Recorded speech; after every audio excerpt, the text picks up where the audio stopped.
and we mistake sadness for happiness. Yeah, so this is the problem with avidya. We don't even know that we are afflicted by it because we are so caught up with the sense of knowing it all.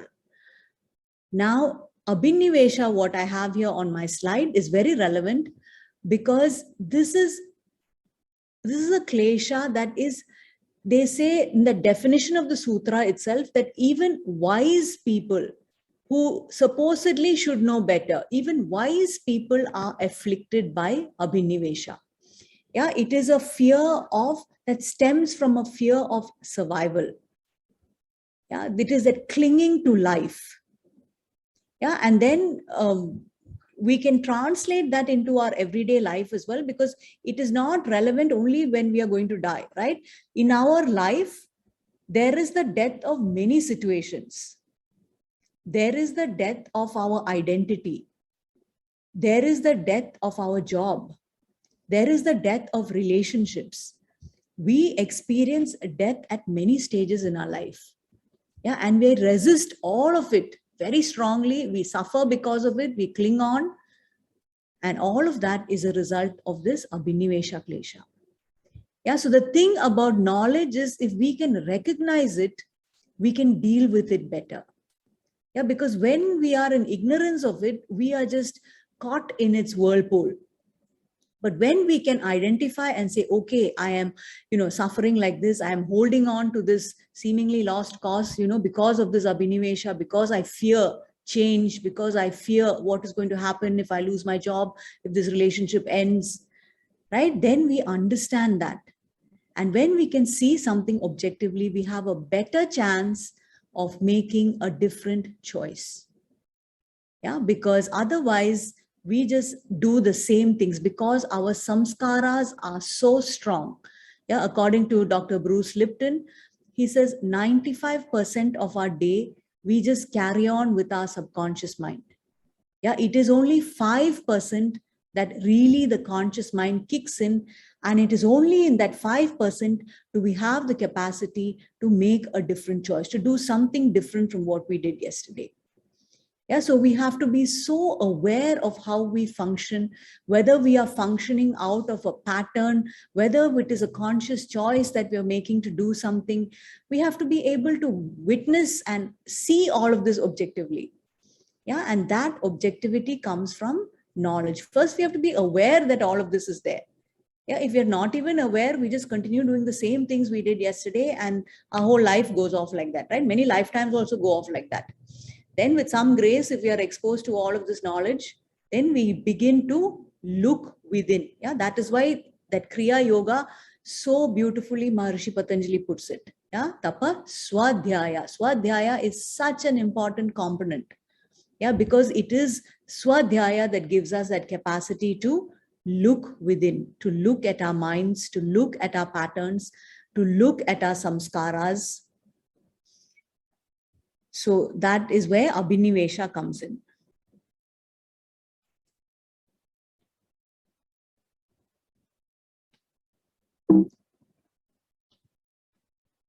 So the next slide is just an easy slide, right? So when we have this abhinivesha, when we feel threatened, right? When our survival is threatened, right? So I hope I am a mother of sons as well, but I always say when, right, even your sons get married, then the mothers also experience abhinivesha klesha because they feel threatened about their place in their, child's life.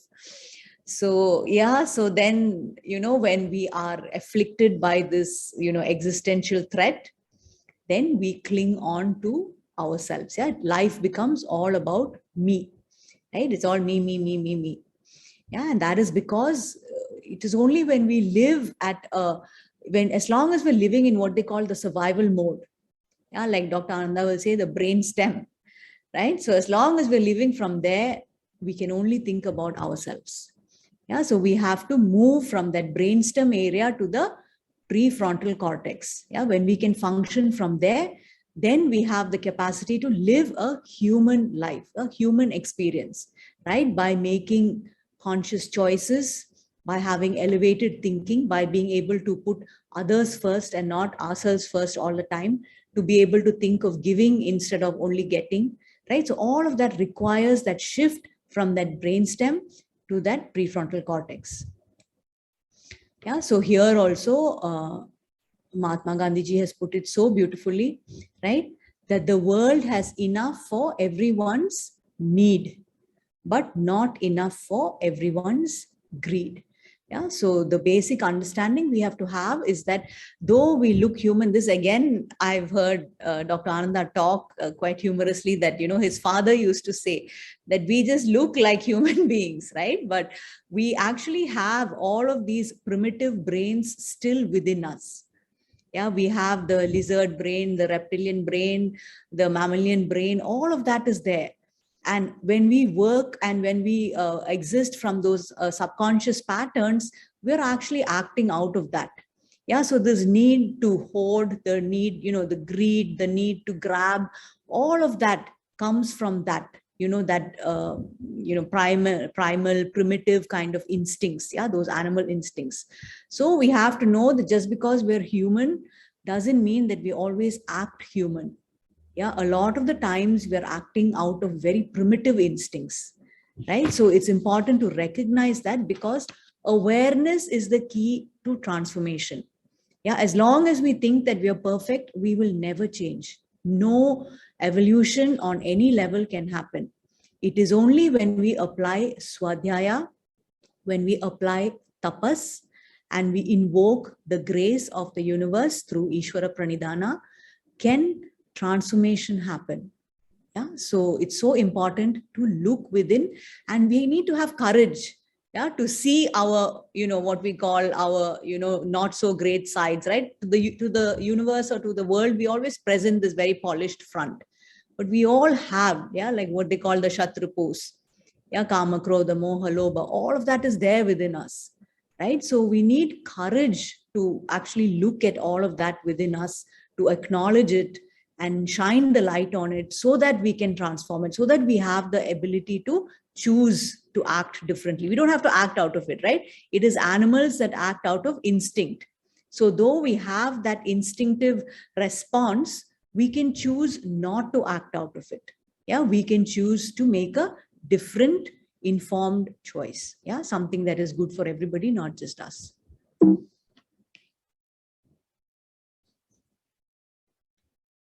Yeah, so we go to the topic now, which is peace on earth. And how do we get there? The journey is from me to we. Yeah, when we live out of that survival mode, when we are simply responding to instinct, right? It's all about me, right? When we have that capacity to think of somebody else, when we can think about giving, when we have that capacity to sense our connection first with our families, then with our communities, with our jobs, right? So connection with the universe doesn't just happen. Yeah, but slowly we try to sense it, right? We try to connect not just with our immediate families, maybe at work with our colleagues, then maybe with our community, and slowly we expand those circles, yeah, to be able to include more and more, wider and wider range of people in that circle. And all of this can happen when we sense this interconnectedness of all life. Yeah, because as long as we don't understand this, like Mahatma Gandhi ji said, it is only about greed. Yeah, we only think about ourselves and hoarding.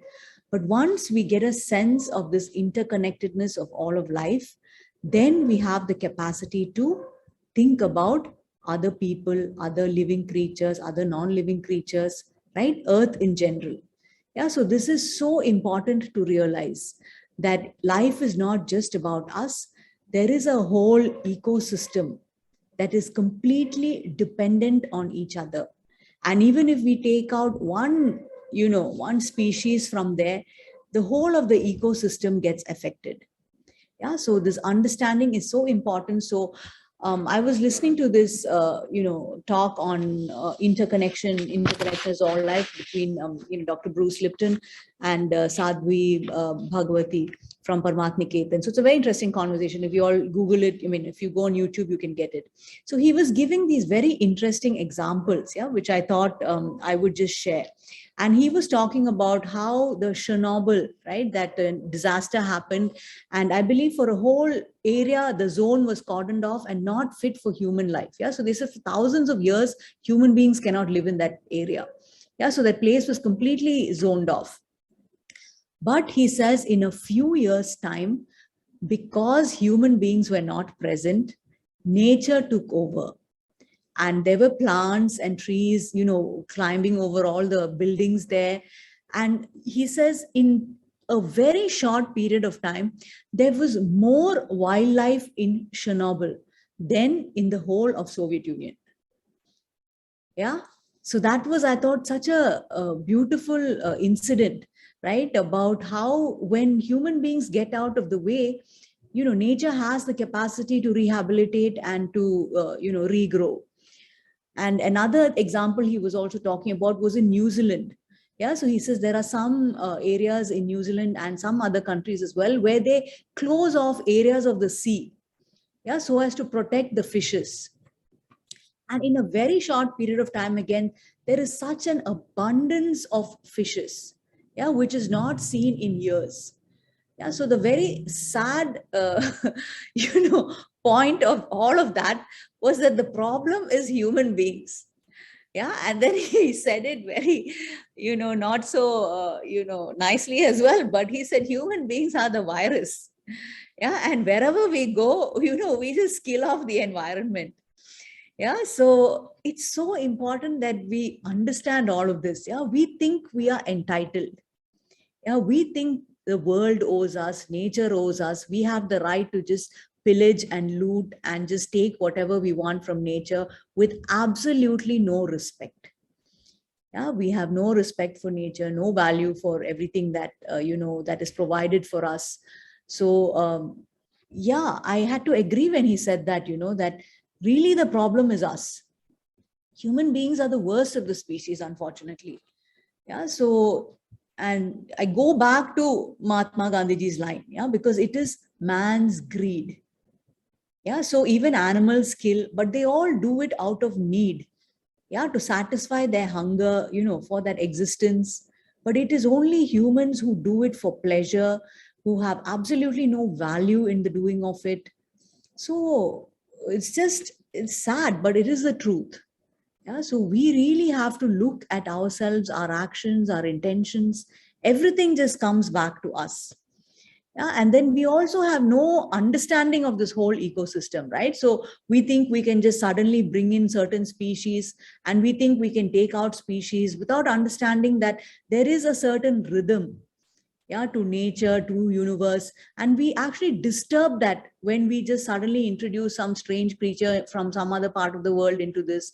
So we not only, put things in, we also take things out, and we think that's not going to make any difference. So again, this Sadhvi ji was giving this example of bees. Yeah, so she talked about how she just understood recently also how bees are the world's biggest pollinators. Yeah, so for most people, bees are a nuisance, right? So bees only sting you, and if there were no bees, life would be, less people would get stung. So that's that much value that we have for bees, right? But as they are these world biggest pollinators, they said if you take out the bees, like there would be no food, right? And we have no understanding of all of this. Yeah, so to understand that each species, our knowledge is very limited. Yeah, it's basically obsessed about us. So we have no knowledge about most things, and we have no value for most things, but at least we try not to disturb, right, the rhythm and the pattern that the universe has put in, because we don't know. And then also Dr. Bruce Lipton was talking about whales.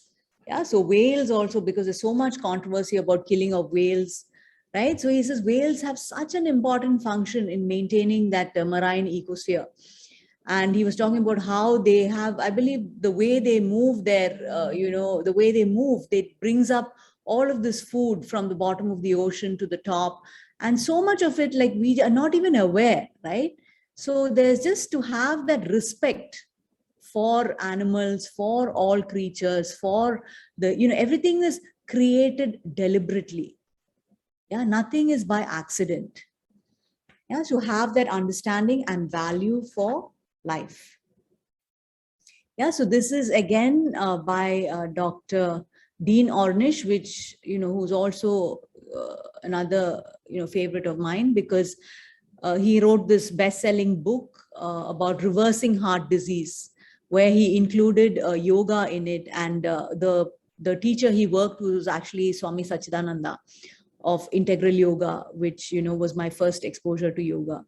And he's a physician and cardiologist and author in the US. So he says something so beautiful, right? So I experienced that on one level, we are alone and separate.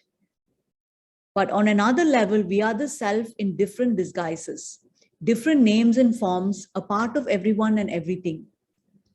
And this experience of interconnectedness is part of spiritual tradition and the perennial wisdom in virtually all religions and cultures.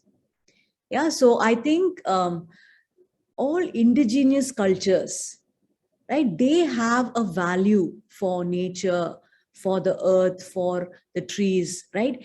And I think the problem is because our lives are so separated from nature, right? We have to probably travel 2 hours or 3 hours to get to the forest, right? All our lives are just about our jobs and, our everyday stresses dealing with it. We are disconnected from nature.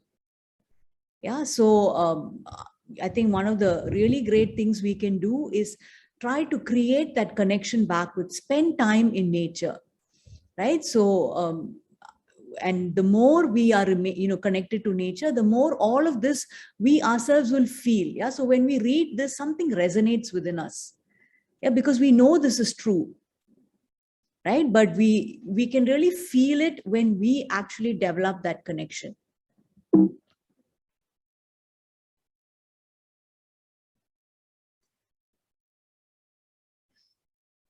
So all religions, including, so I just sourced from the Bhagavad Gita, which has this very beautiful, there are 2 verses from there that I have borrowed. So this is 3.10. Yeah, so this, my teacher Manoj Kaimal is giving these talks, and he emphasizes a lot on these terms, Saha Yajna. Yeah, so he says, Saha is that togetherness.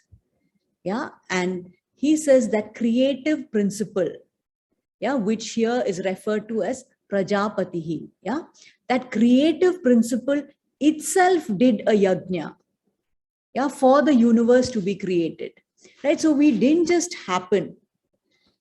Yeah, so there was a yajna, and that creative principle offered its vibration and energy, yeah, towards manifesting all of us. So to have that concept of a coming together, right, for our own creation, and to know that everything, right, that dot or that bindu, right, that holds all of the manifestation possibilities.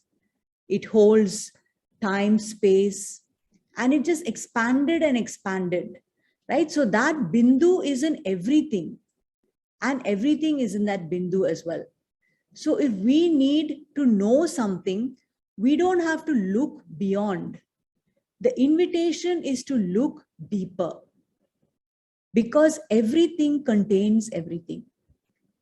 Yeah, it sounds a bit like a puzzle, but if we contemplate on this, right? So even if you connect, like even the human body, right? Like, to give an example, right? So they say for us, the body is just the body, right? But in Eastern philosophy, they call it the microcosm of the macrocosm, right? It is a small universe. And so many examples of all these things that are found. In fact, they say, I mean, these are all just one-liners that we keep hearing, right? We are made of stardust. But they say it's actually true. And recently, I just saw this line from, I think in the CNN in November 21 or something like that. They had this example about how some element that they found in the tooth, yeah, was actually found some 12 billion galaxies away or something like that. Yeah, so that understanding that we are like my teacher always says, right? People always say, oh, I like to go into nature. But we have to have that understanding that we are nature. Yeah, we are not separate from nature. Yeah, and then we actually have these very beautiful meditations, yeah, of the 5 elements. Yeah, where when we see nature, we connect to the 5 elements: earth, water, fire, air, space, and we think that's in nature, that's outside of us. But when we look into our bodies are also made up of those same 5 elements. Yeah, so when you connect to earth, right? So in that meditation practice, I would say visualize earth, right? We visualize, like, rolling fields and mountains and deserts, right? But basically, the essence of earth is that it gives us structure, it gives us solidity, it gives us grounding, it gives us stability, right? And then when we look at our bodies, we have the human body, right? We have the bones, it gives us structure, the skeleton. So we have so many, we have the tissues. So all of that represent that element earth, yeah, which provide us with all of these, essential needs.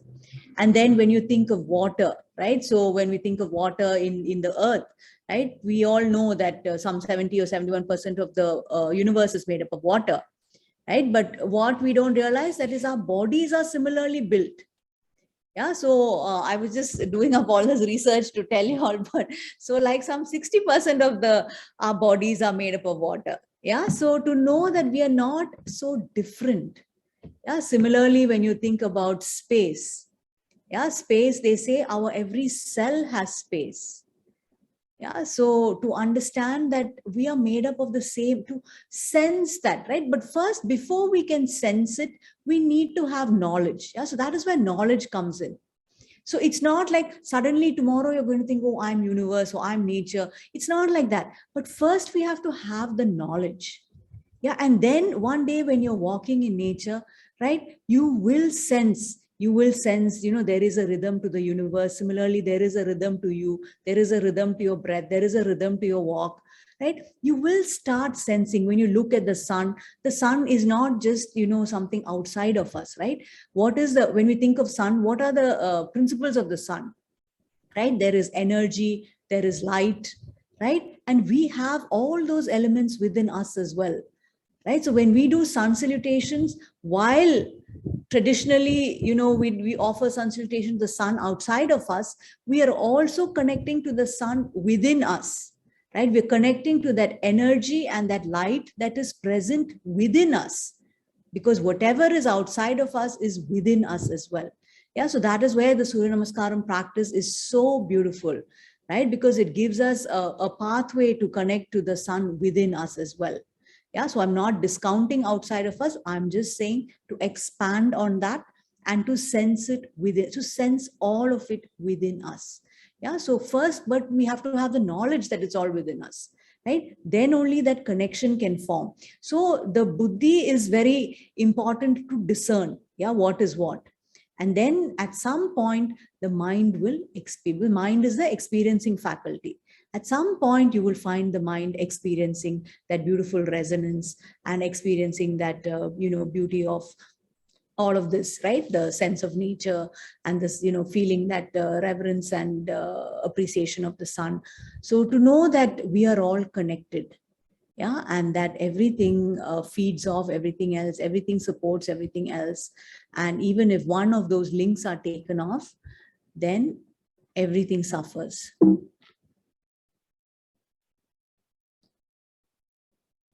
And this is the other verse that I took from the Gita. So this talks again, this is 3.14, and it talks again beautifully about how, right, it gives that relationship between all of it. Yeah, from food, right? The body comes from food, and then food comes from rain. Yeah, so this again, I'm leaning from, my teacher Manoj Kamar's teachings, and he says, even when you just think of rain, to see that principle of saha yajna in everything. Yeah, so for rain to happen, these are all just words that I'm saying, yeah. But there has to be a water body, then there has to be some evaporation, then there has to be some condensation, then those water molecules have to bump into each other. So there has to be some cloud, right? So all of these words, but so many principles have to come together. Yeah, there is an intelligence and there is an information behind all of this to see the principle of that behind all of the formations. Yeah, so like we can see, everything has a dharma. Yeah, there is a intelligence behind everything. And even similarly, when you connect it back to our human body, also, right, how many systems are working, right? All the cells, they all have a function. They all know what to do. They all know how to grow. They know how to repair. They also know how to die also. At some point, they all die also, right? There's some term for it also. So, okay, I don't know that. I forgot the term, right? So there is an intelligence in everything. Yeah, and to see that Sahayagnya in all of this. Yeah, to understand that, right? So from all of this, that we are made of food. Yeah, and then we also become food. Yeah, and then there's also so much importance to that concept of food, because when we think of food, we only think of the body. Yeah, but he says that in the scriptures, or I think the Upanishads, about how the food, like how I believe butter is churned from milk. Similarly, from the food that we eat is churned the mind. Yeah, especially the refined parts of food. Yeah, that is why our diet is so key. Yeah, because what we eat also affects our mind, right? So all of the Eastern philosophies again place a lot of importance on diet. Yeah, because it is from this understanding that diet is not just about our body, but it is also about our mind. Yeah, so to see how food, right? See the connection. That is what I always say. See the connection between everything.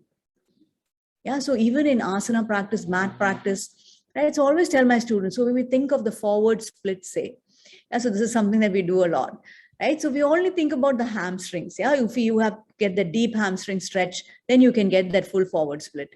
But then it's not just the hamstring. We even have to have that opposite leg, that hip flexor opening.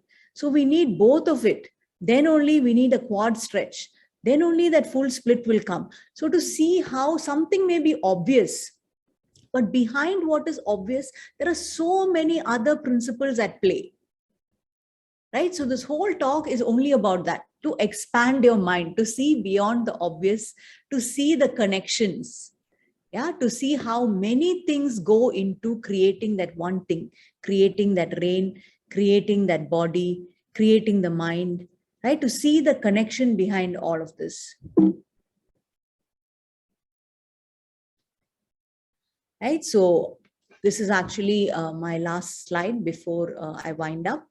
So it is our shared responsibility, yeah, to become more conscious human beings. Everything, transformation, the beginning of all transformation is awareness, yeah, consciousness, to become more conscious.